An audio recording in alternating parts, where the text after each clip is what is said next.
Baghdad के एक दरवेश आलिम थे, तो वो जब भी नमाज पढ़ाते ना तो किसी ताजर की दो बीवियों के बारे में दुआ मांगते।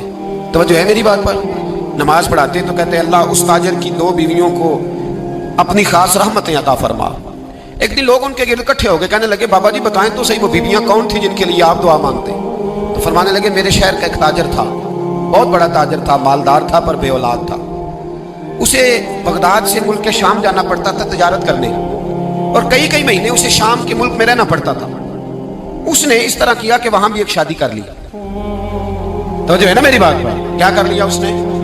दूसरी शादी करना मर्द के लिए जायज है, तीसरी करना भी, चौथी करना भी भैया के वक्त, मगर अगर इंसाफ कर सके तो। अगर चारों में हम ना आधा मसला सुनते हैं और आधा ही बयान करते हैं, अगर इंसाफ ना कर सके फिर उसके लिए चार जायज, फिर वो एक ही रखेगा। तो अजीज दोस्त, दूसरा निकाह कर लिया, शादी हो गई। अब वो वहां कुछ ज्यादा वक्त गुजारने लगा, मालदार आदमी था, बीवी को मकान भी लेके दे दिया। अब वो जब देर से आता वापिस, और जब आता भी तो उसके वो वाले अंदाज ना होते जो पहले हुआ करते थे। अब बीवी से बड़ा जासूस भी कोई नहीं होता, उसको तो पहले पता चल जाता है कि माजरा क्या है, उसे बड़ी खबर होती है। तो उसने महसूस कर लिया कि बदले बदले से मेरी सरकार नजर आते। वो कहने लगी अब के जब आता जाता है तो इसके हालात कुछ बदले बदले से हैं, माहौल कुछ और है।